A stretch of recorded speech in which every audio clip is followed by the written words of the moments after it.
আপনি এই মুহূর্তে কোথায় অবস্থান করছেন, কোন কেন্দ্রে রয়েছেন এবং সেখানে যারা ভোটার রয়েছেন তারা আসতে শুরু করেছেন কিনা, সব মিলিয়ে কি রকম পরিস্থিতি দেখছেন একটু জানাবেন আমাদের। আমি অবস্থান করছি মোহাম্মদপুর সরকারি প্রাথমিক বিদ্যালয়ে। এটি ঢাকা 13-র একটি কেন্দ্র এবং এই কেন্দ্রে ভোটার সংখ্যা প্রায় 1700-র মতো। ভোট কেন্দ্রটি এখন পর্যন্ত আনুষ্ঠানিকভাবে খুলেনি, কিন্তু আমি যদি দেখাতে চাই ভোটাররা কিন্তু আসতে শুরু করেছেন।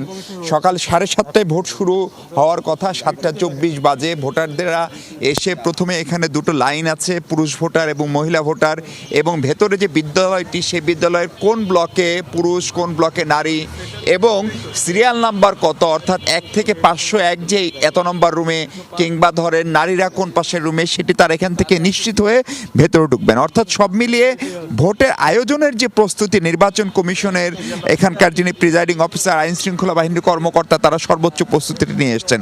আপনি দেখছেন আস্তে আস্তে কিন্তু ভোটারে বিভিন্ন প্রার্থী, বিশেষ করে এখানে বিএনপি মনোনীত ববি হাজ্জাজ কিংবা 10 দল মনোনীত যিনি আল্লামা মামুনুল হক, তার এজেন্টরা অনেক আগেই প্রবেশ করেছেন।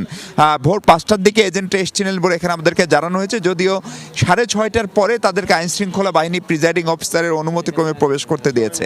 আপনারা দেখছেন ভোটাররা কেউ কেউ এরই মধ্যে লাইনে দাঁড়িয়েছে। আমরা দু একজন ভোটারের সঙ্গে একটু কথা বলতে চাই। ভাই, ভোট তো 7:30, একটু আগে এসছে, একটু চলে আসলাম আগে। কেন আগে এসছেন, কি মনে হচ্ছে এখন পর্যন্ত? ঘুম থেকে উঠেছি, চলে এসছি, এই আর কিছু না। আপনার প্রত্যাশা কি? আশা করি ভালো হবে সবকিছু। এই যে ভোট দিতে যে আসছেন, রাস্তাঘাটে কারো কোনো সমস্যা হচ্ছে? জি না, আপনার প্রত্যাশা কি ঠিক মতো ভোট দিতে পারবেন? ইনশাআল্লাহ, আল্লাহর রহমত। জি। এই কতদিন পরে ভোট দিচ্ছেন? দর্শক, আমরা দেখছিলাম আমার সহকর্মী মাহফুজ মিশু আমাদের সঙ্গে যোগ দিয়ে কেন্দ্রের খবরাখবরগুলো জানাচ্ছিলেন। রোগ জীবাণু সব জায়গায়, সারাদিন সাবধানে।